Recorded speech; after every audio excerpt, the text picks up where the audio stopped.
The Elven Star. It's easy to see different parts of it, and we've been looking at different parts over the last few weeks. And one of the things I'm trying to do is to pull them all together, because one thing that we have to accommodate on our path of developing mastery is the principle of diversity and unity. It's not as though unity exists and diversity is false, or the reverse. That's not it. It's just that diversity and unity coexist, and we look at whichever of them we choose to look at. So some people are looking away from the world and they want to see the source of light and think that that's all and everything. And other people want to look at the detail of the world and they don't really look at the source.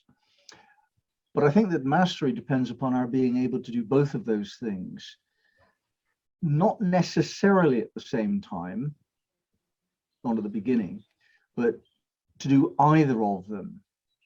And then eventually we get to be able to do those two things at the same time.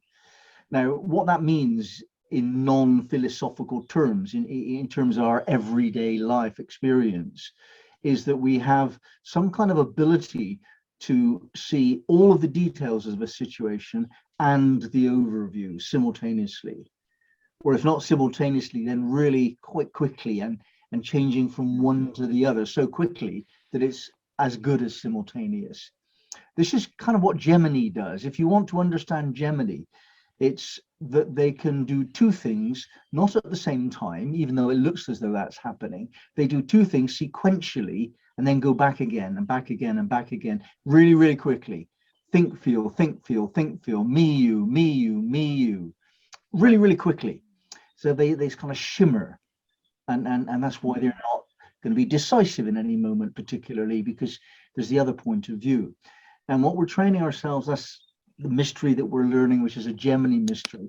We're training ourselves to let go of our attachment to one side of a coin. Just allow there to be an equal enthusiasm for even life and death. When it comes to the ultimate, you get to this point where death's all right, life's all right, I don't care, it's all good, man, you know.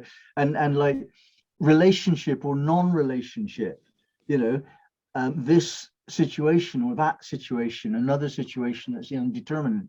When we get to that level of not minding, not caring, being detached, whether we're in this or that or the other mode, then we're moving into this lightness of being. And it is light, it's a good word for it.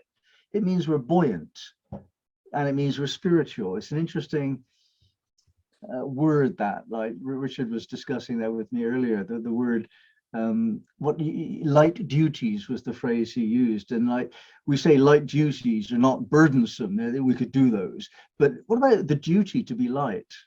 That's light duties, isn't it? You know, so you look at words and you can find a deeper wisdom. So when we're looking at the Elven Star, we're looking at lots of complex things all at the same time and trying to get the whole picture, not to analyze it only, but in order to understand, when we've analyzed it, what is the source of all of those bits. If we consider Pisces 29, it is the last step before the end. Now, the end is the great stone face, where we project upon something physical, in other words, the world, the image of an ideal sense of self. That's the ultimate. That's what realization is, when we have realized our best ideal of our soul self in physical form. That's Pisces 30, I think. Pisces 29 is, if you think about the reverse direction of the Sabians, you know, the kind of life path of the Sabians that we've studied in reverse. The prism is the previous one. Now, the prism has this ability to be the representative of both white light and the rainbow colors, both unity and diversity. So with the Elven Star, we're studying that same thing, the 7 bits of it all, the 7 septiles that are the harmonic, the 7th harmonic of any particular energy. which of course we start by studying the sun and the moon, and we notice they're different. They don't feel the same. They're really different. And somehow we get a real deepening sense of what is the difference between the sun and the moon by expanding our knowledge of them by looking at the 7 Elven Star points of those two things. And then we could start looking at other planets, and we see that it's different again. And we start to realize that the second Elven Star point gives you this kind of approach to the question. The Saturn Elven Star gives you that kind of approach. And the word please gives you that kind of approach. And like if anyone overhearing our conversation today would have heard what I've just said in the last 10 seconds, they'd have gone like, what nonsense is this? The second point of Saturn, the Elven Star, yeah, please, what have they got to do with one another? But what we're doing is trying to give a systematic, rational approach to something that's beyond rationality, beyond the system. We're trying to break through to that aha experience, a eureka moment, which is neither felt nor thought. It is known in some way.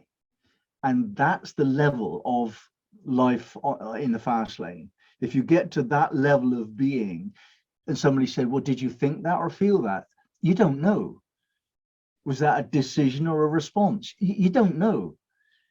Did you intend that, or was it a response, spontaneous behavior? I don't know. It's just how things are. That's what I would say is evidence of mastery. And this is where synchronicity lives.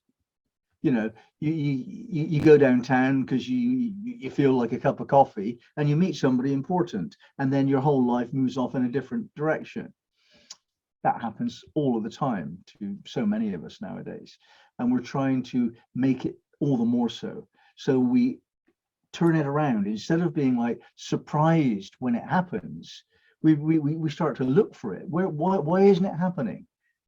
I demand it. I'm magical. Where's my synchronicity? I demand it. And then you get to the point where you just assume it. This must be synchronous because I'm magical. Therefore, exactly what's happening to me right now is the best magical moment. This is the best thing that could happen in this moment to be magical. You just assume that every single moment of your life is synchronicity playing out. And you affirm that it is so. And that affirmation just nudges you into the surf realm of magic. Because in magic, you're just surfing, you're just like dancing on the waves of change, and if you don't feel like that, it's because you haven't been bothered to choose to feel like that, as far as I'm concerned. And I want you to be able to make those choices at will, and be a bit aware of the fact that you haven't made them today, and you'd better, because that's the only place to live. So that's the background sense of what we're trying to do through our study of Elven Star.